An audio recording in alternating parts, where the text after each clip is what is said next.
दोस्तों welcome back to the channel Sasti study point. और यहाँ पर आपको ये लोगो दिख रहा है, ये है एकलव्य मॉडल रेजिडेंशियल स्कूल का, यानी कि EMRS। ठीक है, तो इसमें फिर से वैकेंसी आई है और ये मिनिस्ट्री ऑफ ट्राइबल अफेयर्स से रिलेटेड है, यानी कि जो ST कैटेगरी के या जो जनजाति क्षेत्र में लोग होते हैं उनको पढ़ाने से रिलेटेड ये स्कूल खोले जा रहे हैं। और आपको मैं बता दूं कि यहाँ पर 740 इस टाइप के विद्यालय खोलने की बात चल रही है, जिसमें से लगभग 700 स्कूल खोले जा चुके हैं। तो इनके लिए पूरे स्टाफ की ज़रूरत पड़ेगी, इसलिए वैकेंसीज़ जो आ रही हैं PGT और प्रिंसिपल की वैकेंसी जो है ऑलरेडी पहले से ही आ चुकी हैं, आपको पता है।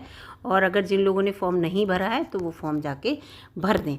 आज जो वैकेंसी का मैं ये आपको नोटिफिकेशन दिखा रही हूँ वो है TGT, इसके साथ साथ लाइब्रेरियन, इसके साथ साथ और भी नॉन टीचिंग स्टाफ की वैकेंसी हैं। बहुत सारी वैकेंसी हैं और कब तक फॉर्म भरना है पूरी जानकारी आपको दूंगी। वीडियो में बने रहिएगा। वीडियो बहुत इंपॉर्टेंट होने वाली है उन सभी के लिए जो टीचिंग की जॉब करने के इच्छुक हैं। ठीक है, 750 के लगभग, यानी कि 740 स्कूल इस टाइप के खुलने वाले हैं। ठीक है, और 700 स्कूल खुल चुके हैं, तो इनके लिए इसीलिए जो है बहुत ज़्यादा वैकेंसी आ रही हैं। तो ये देखिए पूरा यहाँ पे लिखा हुआ है, आपको दिख रहा है कि इम्पॉर्टेंट जो इन्फॉर्मेशन है वो इसमें दी गई है। Online submission of application form आपको 18/8 तक, यानी कि 18 अगस्त तक आप इस फॉर्म को जमा कर सकते हैं। और 2023 है ना, और 23:50 यानी कि 11 रात के 11:50 तक आप इस फॉर्म को भर सकते हैं। तो ये और ऑनलाइन मोड में ही होगा, इस फॉर्म को आपको ऑनलाइन मोड में ही भरना है। TGT देखिए, TGT आ गया। TGT में अगर आपको फॉर्म भरना है तो आपको 1500 रुपये फ़ीस देनी होगी इसकी। और अगर हॉस्टल वार्डन का भरना है तो 1000 रुपये। ये सब इसमें लिखा है। इसके साथ साथ मैं आपको और भी अभी इसमें बताऊंगी। और ये पूरा लिखा है कि एडमिट कार्ड जो है वो आपको बता दिया जाएगा कब आएगा, एग्जामिनेशन कब होगा ये भी बता दिया जाएगा। और एग्जामिनेशन टीचिंग स्टाफ के लिए 180 मिनट का होगा, या पहले भी बता चुकी हूँ आपको। 180 मिनट का मतलब क्या हुआ, 3 घंटे का। और नॉन टीचिंग स्टाफ के लिए जो होगा 2.5 घंटे का वो एग्ज़ाम होगा। पूरा ऑनलाइन मोड पे होगा। और इसमें देखिए मैं आपको पूरी, अभी तो पूरा ये सब लिखा हुआ है। वैकेंसी आपको सबसे पहले दिखाती हूँ मैं, कितनी वैकेंसी है। ये देखिए यहाँ पर आ गई वैकेंसी, ये आपको दिख रही हैं।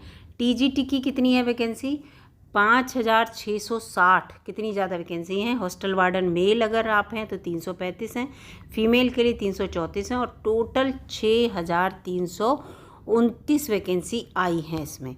अब इसमें देखिए TGT के लिए ग्रुप B के लिए सारी सब्जेक्ट से रिलेटेड है। हिंदी में कितनी वैकेंसी है, 606, इंग्लिश में, मैथ्स में, सोशल स्टडीज़ में, साइंसेज में, यानी कि 3311 वैकेंसी हैं। इसके बाद यहाँ पर ये सब लैंग्वेज वालों की हैं, जो लैंग्वेज के लिए TGT रखे जाएंगे, भाषा के लिए, तो ये उनके लिए वैकेंसी हैं 652। ठीक है, संस्कृत आप पढ़ाना चाहते हैं तो देखिए संस्कृत की कितनी वैकेंसी हैं, 358 वैकेंसी अकेले संस्कृत की हैं। तेलुगु की 102 अकेले हैं, तो ये इन लोगों के लिए हैं। इसके बाद ये देखिए, ये यहाँ पर आ गया अब ये ट्रेंड ग्रेजुएट टीचर TGT, और उसके बाद मिसलेनियस जो वैकेंसी हैं वो। तो इसमें देखिए म्यूज़िक के टीचर की आपकी वैकेंसी 320 हैं, आर्ट्स के लिए 342 हैं, पेट के लिए ये मेल के लिए जो हैं वो 321, फीमेल के लिए 345। लाइब्रेरियन के लिए वैकेंसी हैं देखिए 369, 369 वैकेंसी हैं। इसका मतलब टोटल 1697। अब ये सारी वैकेंसी आप जोड़ेंगे ना, जब ये सारी वैकेंसी आप ऐड करेंगे तो आपको ये टोटल वैकेंसी 6329 यहाँ पर दिखेंगी। तो इस तरह से वैकेंसी हैं। और ये देखिए पूरा यहाँ पे दे रखा है वैकेंसी का ब्यौरा, वो आप देख लीजिएगा। इसके साथ साथ ये देखिए अब आ गई यहाँ पर 669 वैकेंसी हॉस्टल वार्डन की, मेल की बताई दी मैंने, फीमेल को भी बता दी। तो ये इतनी वैकेंसी है। ये सब रिजर्वेशन के लिए इनको डिवाइड कर दिया गया है, इन टोटल वैकेंसी को ये डिवाइड किया हुआ है, ये जो है यहाँ पे, तो ये डिवाइडेशन है। तो ये पूरा यहाँ पर दिखा रहे हैं कि कितनी वैकेंसी हैं। और फिर जो फिज़िकली हैंडीकैप्ड लोग हैं उन लोगों के लिए हॉरिजॉन्टल जो है रिजर्वेशन मिलता है, उससे रिलेटेड दिया हुआ है किस किस उसमें मिलेगा। और इनकी ये फुल फॉर्म दी हुई है, जो आपको यहाँ पे दिख रही है। जो भी शॉर्ट नेम दिख रहा हो वो सब आप यहाँ देख लेना, इसकी फुल फॉर्म यहाँ पे दी हुई है।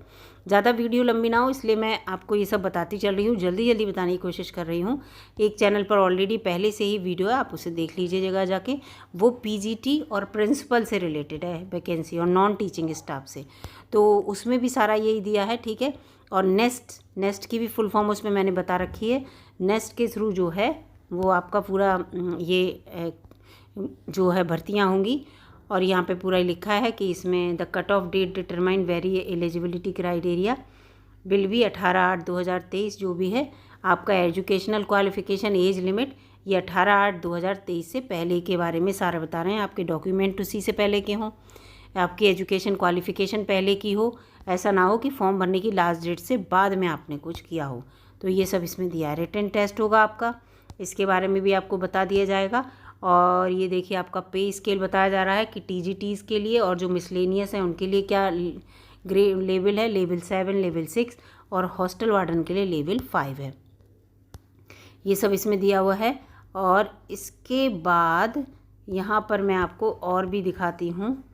ये क्वालिफ़िकेशन देखती, मोड ऑफ़ एग्ज़ाम आपको पता ही है, OMR शीट वाला होगा, पेपर पेन वाला, ऑनलाइन एग्ज़ाम नहीं होगा, ऑफलाइन ही एग्ज़ाम होगा। और हिंदी और इंग्लिश दोनों मीडियम में आपका एग्ज़ाम होगा, ठीक है। और टाइम बता ही दिया है मैंने कि जो टीचिंग स्टाफ है उसका एग्ज़ाम 3 घंटे का होगा और नॉन टीचिंग का एग्ज़ाम जो है वो 2.5 घंटे का होगा।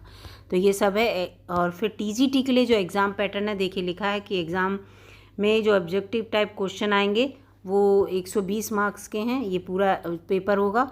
लैंग्वेज जो है उसका जो टेस्ट होगा वो 30 मार्क्स का है। ये पूरा क्वालिफिकेशन, ये वो एग्ज़ाम का पैटर्न दिया है। और पूरा यहाँ पर आपके लिए दे रखा है कि कितने पार्ट आएंगे आपके एग्ज़ाम में और किस किस पार्ट से कितने कितने आपके क्वेश्चन आएंगे। तो आपके देखिए 120 क्वेश्चन 5 पार्ट तक ये पूरे हो गए और 30 आपके लैंग्वेज से रिलेटेड बताए हैं, हो गए। तो 150 क्वेश्चन हो गए, नहीं हो गए। तो इस तरह से ये दिया है।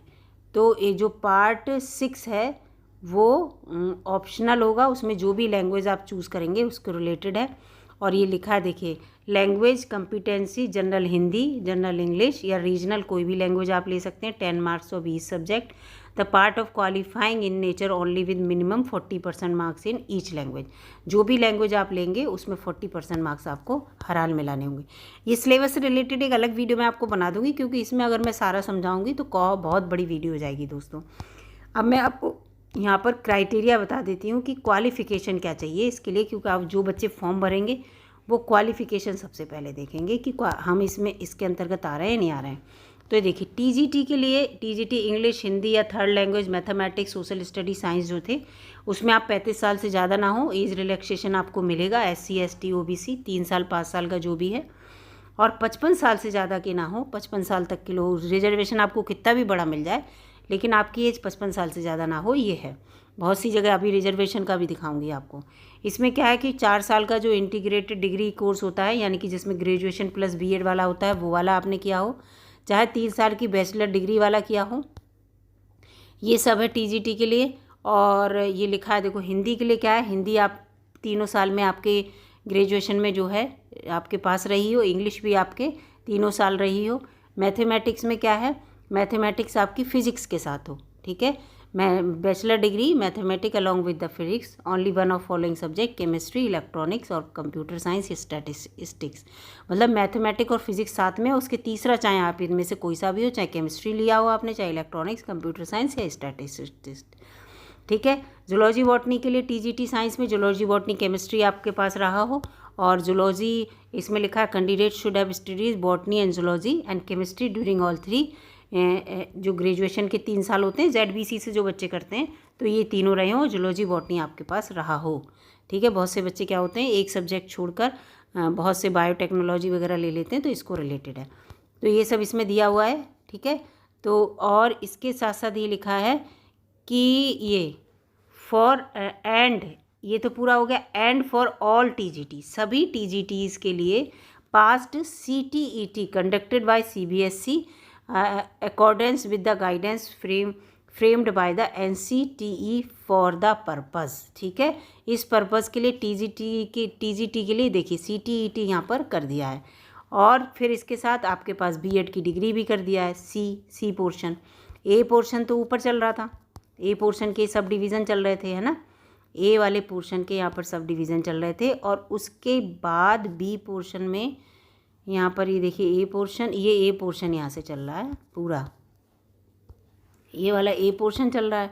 A पोर्शन के बाद अब ये देखिए पूरा ये A के सब डिवीज़न चल रहे हैं यहाँ पर, ये देखिए स्मॉल a, फिर ये ऐसे करके, फिर B में आपके पास CTET हो, है ना, CTET बता दिया। और देखिए ये बी पोर्शन आ गया, बी में आपके पास CTET हो, सी पोर्शन में बीएड की डिग्री हो। तो ये सब इसमें दिया है।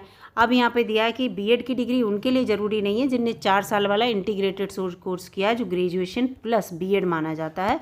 बहुत से बच्चों ने किया होगा तो उन्हें पता होगा 4 साल में होता है, तो उनके लिए बीएड अलग से ज़रूरी नहीं है। TGT म्यूजिक के लिए भी 5 साल से ज़्यादा ना हो, इसके लिए एज रिलैक्सेशन ही मिलेगा। और क्या है कि आपने बैचलर डिग्री म्यूजिक्स में की हो।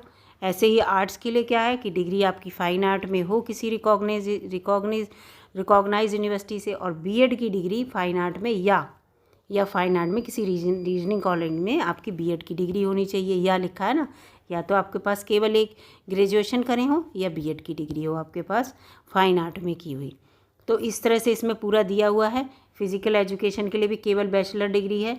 लाइब्रेरियन के लिए देखिए, degree in the library science from recognize university, या उसके लिए जो बीलिब वगैरह करते हैं बच्चे, या ग्रेजुएशन किया हो आपने सिंपल और 1 ईयर का लाइब्रेरी का कोई आपने डिप्लोमा किया हो तो भी चलेंगे। या तो आपने बीलिब किया हो, बच्चे बीलिब कर लेते हैं, वो मान्य है। और मान लीजिए आपने सिंपल BA कर लिया और फिर लाइब्रेरी का कोई 1 साल का डिप्लोमा कर लिया है तो भी आपका इसके साथ चलेगा। तो ये लाइब्रेरियन का दिया है। हाँ, और इसका हॉस्टल वार्डन का क्या दिया, 4 ईयर का इंटीग्रेटेड डिग्री कोर्स आपने किया हो, वही वाला जो है ग्रेजुएशन प्लस बीएड, या बैचलर डिग्री आपने किसी इंस्टीट्यूट से कर रखी हो, वो है। इसमें और कुछ ऐसा नहीं है। तो यहाँ पर पूरा ये दे रखा है।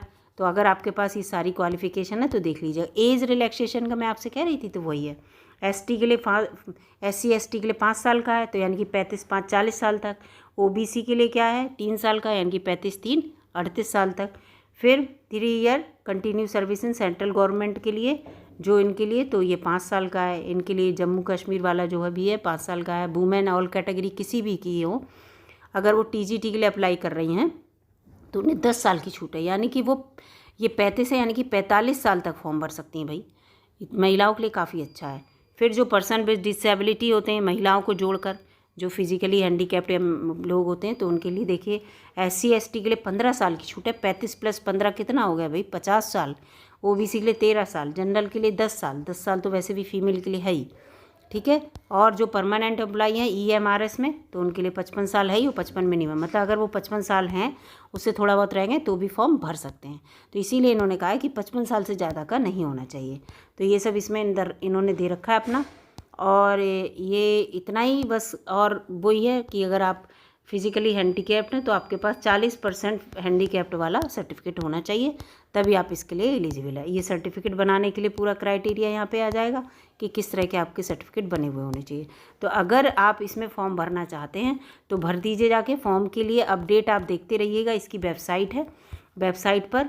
और उस वेबसाइट पर जाके जब आप अपडेट, वेबसाइट भी मैं आपको 1 मिनट दिखा देती हूँ, इसमें कहीं दी होगी, जिससे कि आपको कोई ये दी है वेबसाइट। देखिए वेबसाइट ये दे रखी है। इस वेबसाइट पे आप जब सर्च करेंगे गूगल पे तो आपको पूरा खुल के आएगा। आप उसमें पूरा उसमें देख लीजिएगा नोटिस फॉर जॉब और इस तरह से, तो उसमें आ जाएगा अप्लाई करना, आवेदन करें या केवल नोटिफिकेशन देखें। तो जो अप्लाई करने के लिए आएगा TGT वाला, उसमें आप अप्लाई कर दीजिएगा। 18 अगस्त लास्ट डेट, आराम से फॉर्म भरिएगा, अभी काफ़ी टाइम है। और अपने से डॉक्यूमेंट पूरे करा लीजिएगा। अच्छी जॉब है ये, उसकी तरह है जैसे नवोदय विद्यालय होते हैं।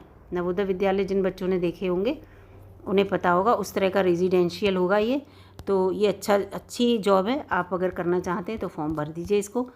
और आपके लिए एक अच्छा मौका है, क्योंकि ये पहली बार एग्ज़ाम होगा, तो इतना टफ़ मुझे लग रहा है एग्ज़ाम नहीं होगा। जो पहली बार परीक्षा होती है वो इतनी टफ़ नहीं होती। वीडियो अगर अच्छी लगी हो, नॉलेजेबल लगी हो, लगा हो कि कोई जानकारी मिली है तो लाइक कीजिएगा। चैनल पर नए हो दोस्तों तो सब्सक्राइब भी कर लीजिएगा, जिससे कि हर टाइप की जॉब का मैं अपडेट देती रहती हूँ आप सभी को। नमस्कार दोस्तों, मिलती हूँ अगली वीडियो में।